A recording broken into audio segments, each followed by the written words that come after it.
You're listening to the Savoir Faire Audio Experience. Are you ready?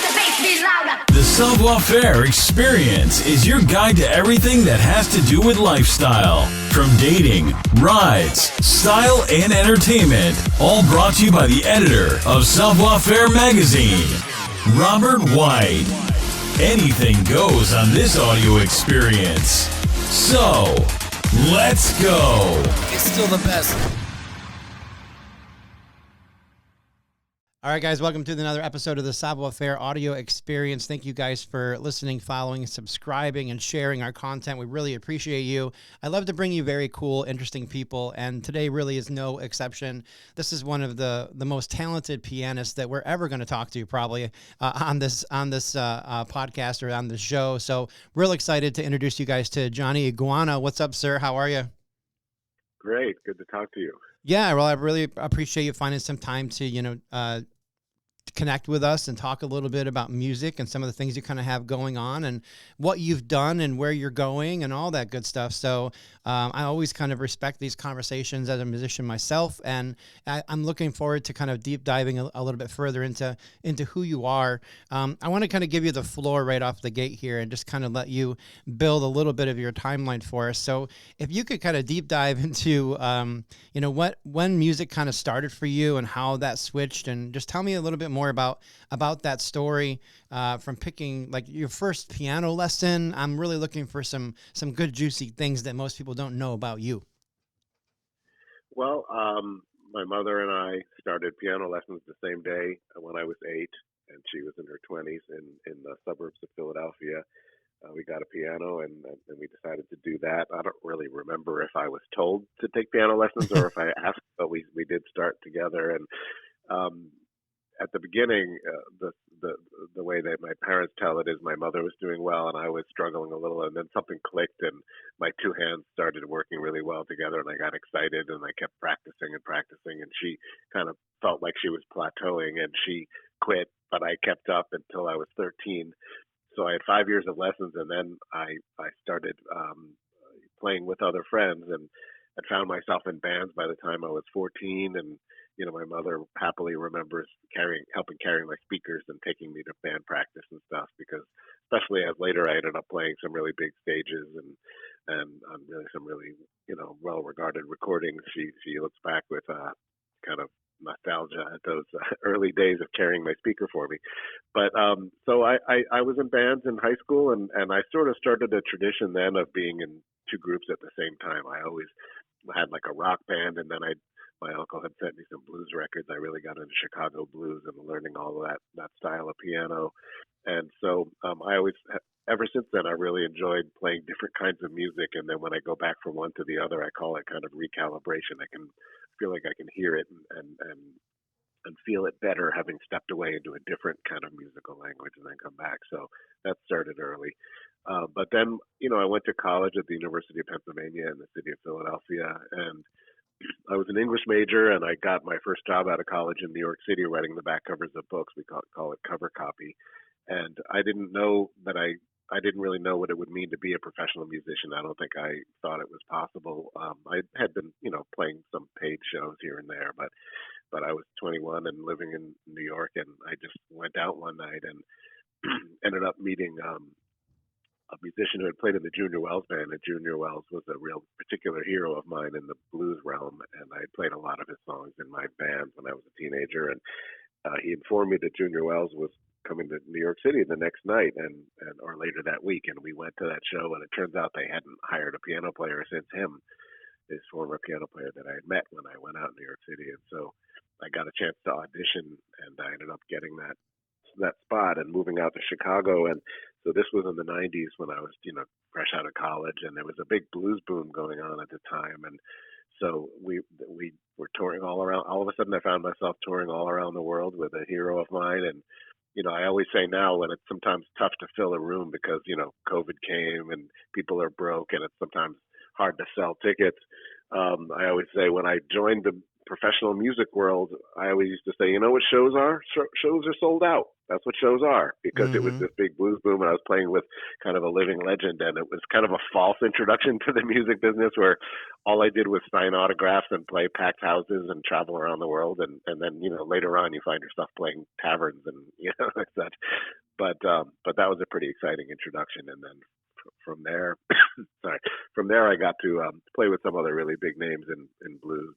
There's a lot of guitar players and drummers and bass players. There's just not that many piano players, and I had practiced it so much and really had a feel for it that I've been lucky to get to play with a lot of really big names on record and on tour. So that kind of is what I've been doing for years. But all along, as I hinted before, I've liked playing in two bands at the same time. So Mm-hmm. I've had my own bands, which could be filed under punk, kind of bluesy, punky music, and I had it for about a little more than 10 years now. A band called the Claudettes, who sort of combined everything I just said: blues and punk and rock and roll, and also some of the classical elements that I grew up playing when I first was taking lessons.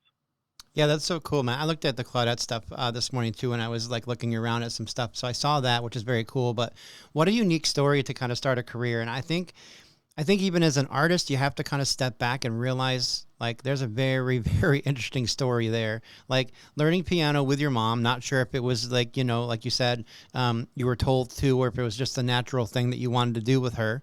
And then kind of growing up and having all these bands and these experiences. And I'm sure there was nothing major kind of involved in that. It was just kind of playing with the boys and hanging out with other kids and playing music out and having good fun, like the weekend warrior kind of lifestyle maybe.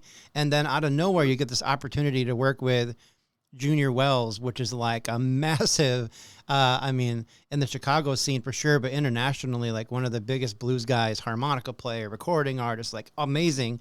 That's got to be like a pinch me moment for sure in your career, like at least in the past, to say that like you came from really kind of a great experience, and I'm sure you're an excellent piano player if he took you on, but like to be able to have your career launch in such a massive way, huge stage, like instantly. That's really cool, man. That really gives a lot of credibility to your story and the storyline of you. But you, besides working with Junior Wells, I mean, your list. I know most artists are kind of like really chill when they've reached your status, and they don't like to brag too much. But I'm gonna brag for you.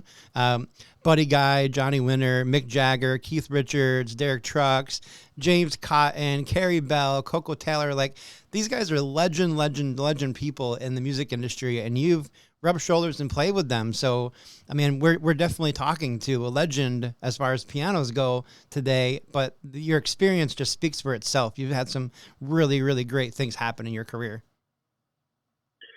Yeah, part of it is the esteem that a lot of those people you just rattled off there had for the Junior Wells and Otis Rush. It's almost like I instantly was able to put those at the top of the resume, and then someone would glance at the resume and go, "Okay." So, Yeah, that's always good. Because it's not like I climbed a ladder on some sort of steady path, some sort of steady route upwards, some sort of steady incline. It's more that some big leaps were made by virtue of just some opportunities, and Mm-hmm. and I still want to print on a band T-shirt sometime on the back, "When in doubt, go out," because I've had rainy nights and lazy nights where I almost didn't go out, and then I met somebody literally last year. I went to see a guy play blues guitar in Chicago, and he's the guy I played with and recorded with a little bit, but I almost didn't go out. My friend I was going to go with said he was tired and he wasn't going to go, but I was like, I'm going to go. And then from having gone out that night, he actually said on stage, "Hey, how's your November? Clear your schedule for November. I'm taking you to Europe." And I didn't really know what he was talking about, but I ended up doing a six-week tour, mostly in France, all around Europe, with like 28 shows from from early November to mid-December at the end of 2024, because I went out that night. So it's like, I encourage people to reconsider a life of, when people say, what TV show should I binge on? I just finished White Lotus. What should I binge on now? I'll say, you know what you should binge on? Whiskey. You should binge on whiskey and go out in a bar brawl and like do some real living. Like just Mm-hmm. go out and do some stuff. Don't just grow old on the couch, and it's really cozy and happy. And very often I will argue with myself and say, no, I'm staying in tonight. I'm just relaxing, watching something. But a lot of good things can happen if you practice and prepare, and then also go out a lot. Yeah, I mean, I think that just comes from networking in general, right? I mean, we're social creatures by habit. That's what humans do. So being out and kind of being around people and connecting, having conversations, especially in the circles that you live in your case, obviously the blues circles and the music circle, that makes a lot of sense for you kind of to be out and have your face in the room and allow people to kind of approach you. To never know who you're going to get approached by or who you can meet out while you're out. It just makes sense. That's very cool. And I like the advice, even though it's kind of silly, like, when in doubt, go out. I like the advice. That's very cool. I wanted to dive into another couple pieces here of you because there's just so many layers to your career and what's kind of happening. But it looks like you released an album called Chicago Spectacular. And I was curious about that because obviously you have a good history with Chicago, but what's the difference between the Chicago blues scene and maybe like the New Orleans blues scene? What's the true difference between those two? Well, there's musical differences. I always feel like New Orleans music is kind of irrepressibly upbeat and sort of like a party, and there's a rollicking style in it, and kind of a smile on its face, And Chicago is a little darker hued, at least if you're talking about blues. I mean, there's all kinds of different blues that happen here, but there was the Great Migration where African Americans came up from the South and looking for work in Chicago, and through the 50s, and then the scene happened here where the music became electrified and they say the blues had a baby and they called it rock and roll. Just so much music came out of what happened right here. So this is the world capital of it, and just like endless Mount Rushmores you can make out of who's played here, and some of whom were still living when I moved here. But Chicago, I didn't expect to stay here for more than a couple of years when I moved out here, but I just, it's hard to say no to tours to Japan and Indonesia and the Middle East, and South America. And so there's just been a lot of opportunity for me here. And, as far as like networking goes, I'm not particularly schmoozy.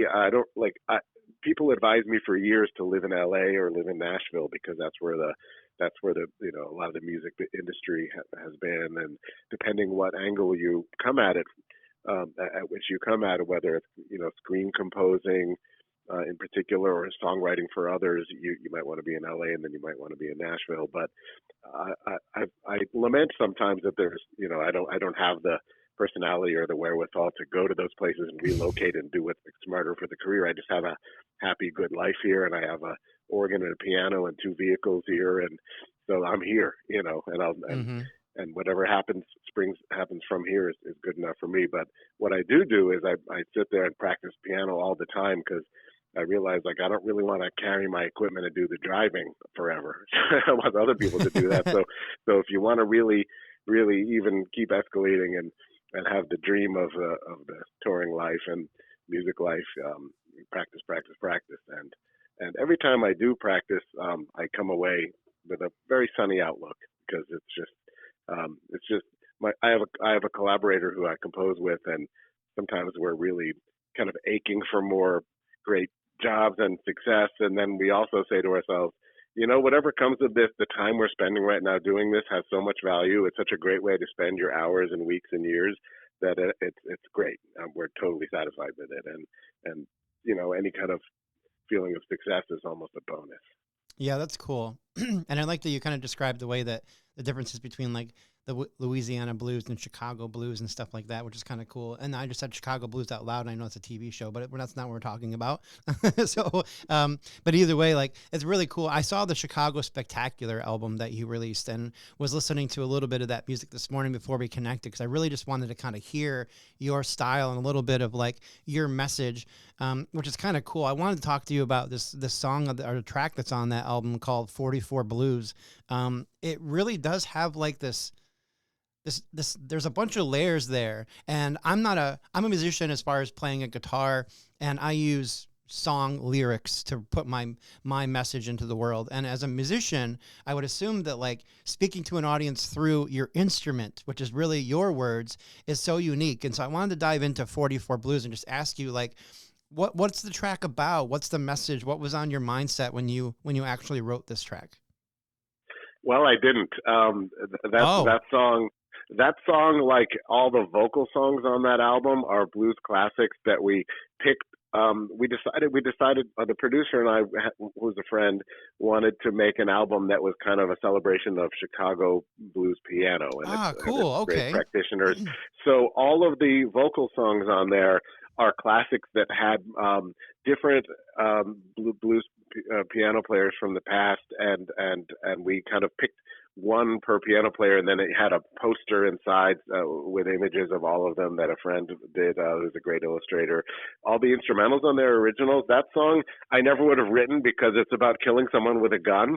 That's not my bag. Wow. A 44 Magnum, for example, a 44. Yeah. It was first sung, I think, by Roosevelt Sykes on piano and vocals, but that melody of the music in it has had all different kinds of titles released by different artists. But Howlin' Wolf sang that one. Many people sang the one called 44 Blues, and I asked John Primer to sing on it. He's one of the best living blues artists in the world and a friend, and so he sang on that, and I played 100-year-old piano on that. So right cool. here in Chicago, walking distance from my house.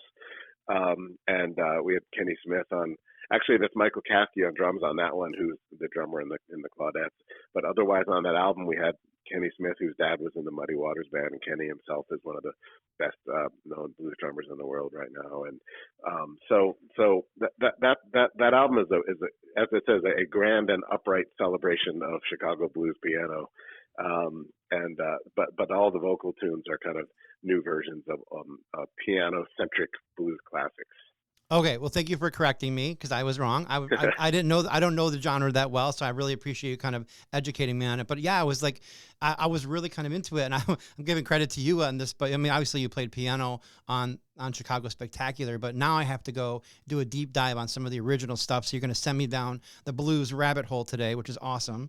I'm not even worried about it. I think it's going to be cool. Yeah, that's extremely cool. But there's another piece of that question that I was really interested in. I think you can answer for most of us. And I think about this as a musician. When you're playing piano and you're just sitting there, and there must be, I mean, I would think like when I write a song, I pick up my guitar and I strum a few notes and I get a melody, and then I can put words to that, and then I come up with a track. But when you're playing just an instrument, and that's the lyric, and the beat and everything all in one, how does that layer? What do you just kind of put yourself in the right headspace to think about something and then you play? Like, where does the emotional aspect come into every song that you write when you do it just instrumental? Well, the Claudettes, for example, started as a piano drums instrumental duo, and it was all instrumental, and it was meant to be bluesy, but the drummer and I love so many different kinds of music that very quickly it spilled over and became kind of nameless in its genre and containing multitudes.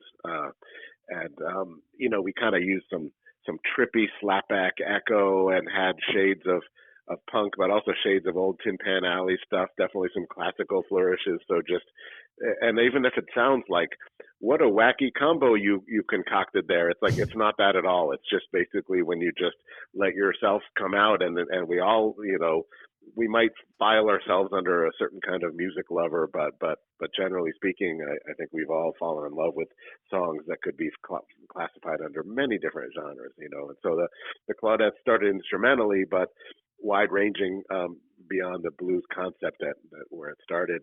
But over time, just as we were together and met different people in Chicago and had different ideas, we moved into being a vocal group. And I had been in some rock bands before where I wrote some of the music and the lyrics and melodies. And in this case, I started writing for singers that I met in Chicago, and now we've had for a couple of years Rachel Williams, who's just so fantastic of a singer and performer, and she and I were just emailing this morning with all kinds of ideas.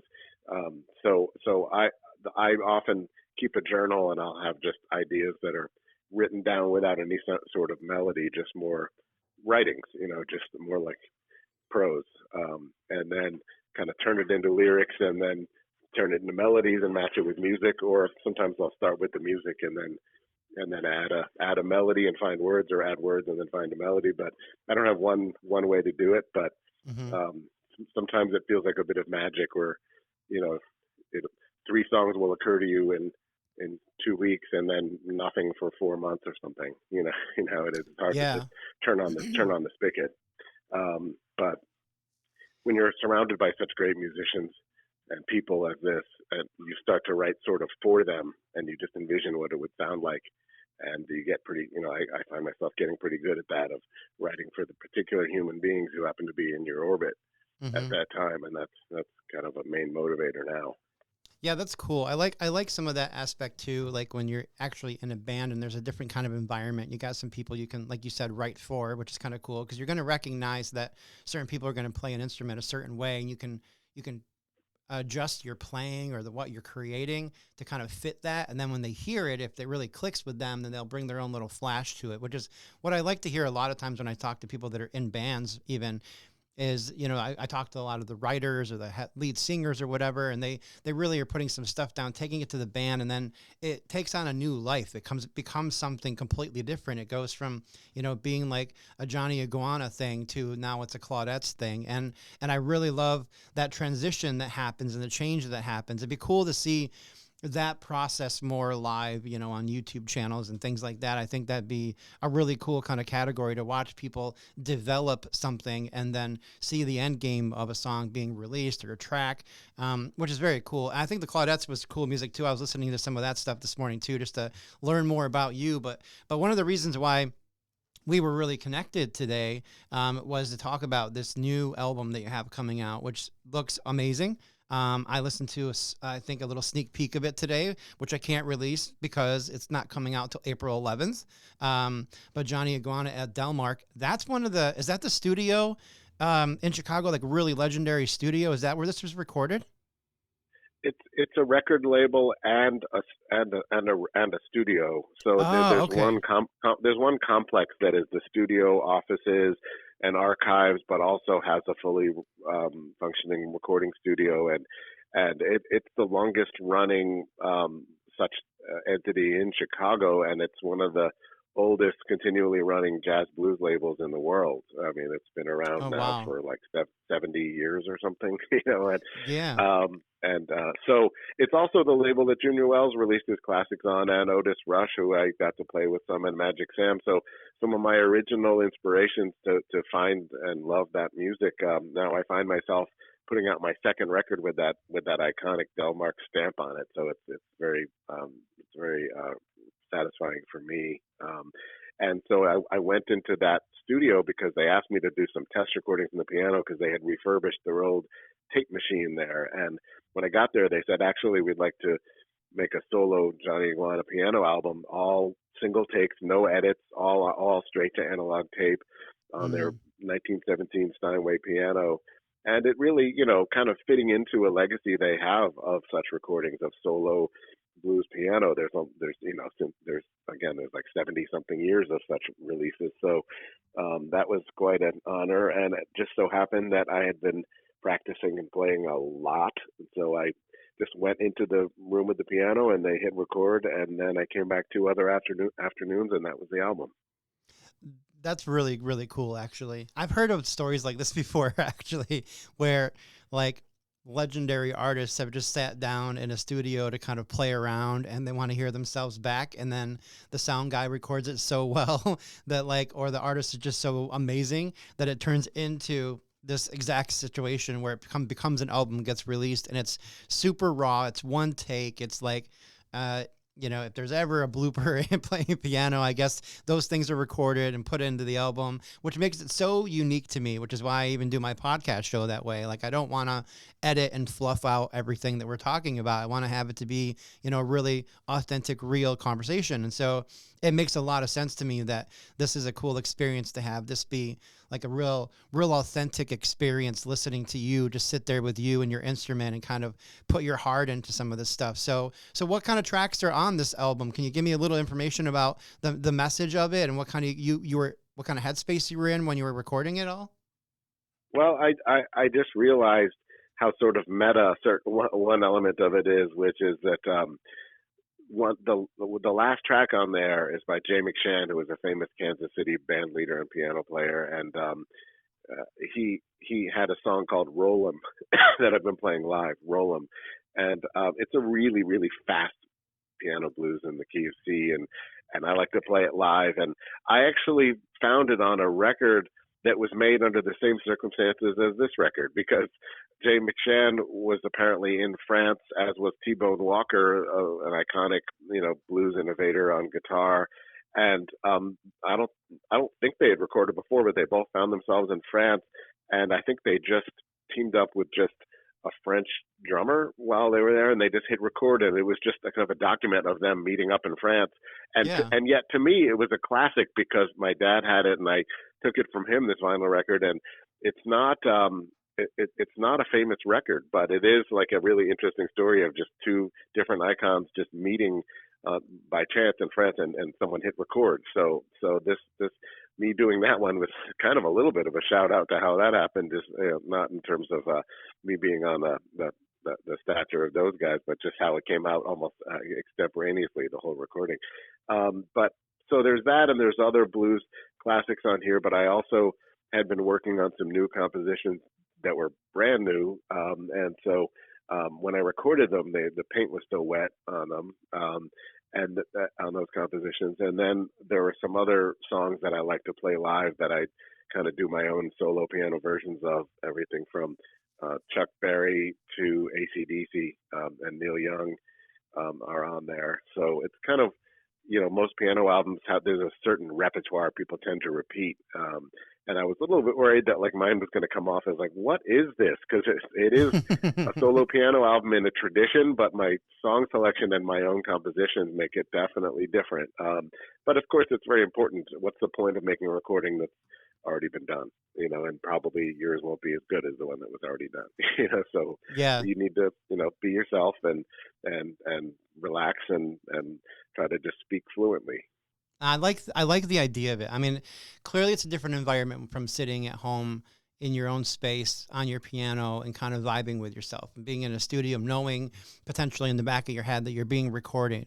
But I think there's a real rawness to just sitting there with the piano. It's you and your natural ability. Now your years of experience, your history of working with so many great artists, all the stuff that we've talked about. And then it all is encompassing into this one album where it's just you and your instrument. And we really get to kind of feel, what you feel when you're like hitting the keys and just having your moment. So I think that's super, super cool that you were a part of this and recorded this and released it. I think that's going to be something that people are really going to appreciate about you, the same way that you're talking about those couple artists that connected, in Paris and just hit record because it was a moment they wanted to record. This album is very much so going to be something very similar for somebody else when it comes to you. And being able to just sit there and be like, oh yeah, I remember when they just had him come in there and test the pianos and they hit record and this is what came from it. And thank God they released it to the world. Like, how cool. Definitely. It's like something that it would be pretty cosmic if, 50 years from now, someone hears it and maybe gets more out of it than something that was carefully manicured by a team of people, and edited to perfection, which is kind of the age we live in, where you don't really hear music being released that's popular that was just kind of live as it happened, unless it's a live album. Yeah. But that's what the rule was going into this, that we weren't going to, as much as it's tempting to say, God, about 9/10 of the way through that piece, I just kind of stumbled. Can we just punch me in right there? But like the answer was, nope, not doing any of that. Like if you have a take you don't love every minute of, and of course, even within these takes, there are moments I wish I could have back that I think I could do better. And some of the pieces were so new that I feel like I've perfected them since we recorded it. But what it is it's a moment, and it comes off that way, I think, and that I think that has a real effect. Yeah, I think people will really kind of notice that, what you just said about this when they start listening to the music and seeing that stuff. And I mean, at your level, honestly, Johnny, like mistakes, probably people are never going to hear that stuff. It's just like they blend in so well. There's so many years of experience there. People aren't going to hear that. So don't let that be a hold up. I want to give you a lot of shout outs because there's a lot of stuff happening with you, obviously. So johnnyiguana.com is your personal website. The Claudettes.com is the band and the other information. But you have a couple dates coming up in Chicago, and I want to mention though, or in Illinois, and I want people to know about them. So there's a couple shows coming up where they can come hear you live. 4/29/25 at the Hey Nani in Arlington Heights, and then 5/12/25 at Space in Evanston, Illinois, and then 5/16/25 at Hong Kong Pizza Party in Yorkville. So if you guys really want to go check out Johnny live in Illinois, I mean, these are going to be excellent shows. It sounds like this stuff's going to be a hit, and I can't wait to hear this release when it comes out on April 11th. Yeah, and the Claudettes are actually playing May 2nd at Fitzgerald's, which is a very well-known venue here. And for that matter, the Claudettes are going to come to the East Coast in October. We're figuring out our New York show now, but we're already booked in Philly and Boston, and we'll add more. But I'll let you know when we're in New York City because the band is really tremendous. Yeah, absolutely, man. As soon as you're in the neighborhood, let me know. I'd love to come check you guys out. What borough are you in? So I'm not in the city. I'm in the western part of New York, but I go back and forth quite often. So if I know you're in town, I'll make a weekend trip of it, and we'll meet up. That'd be great. The western part of the whole state or the city area? The whole state, yeah. Oh, wow. Yeah. Like Buffalo?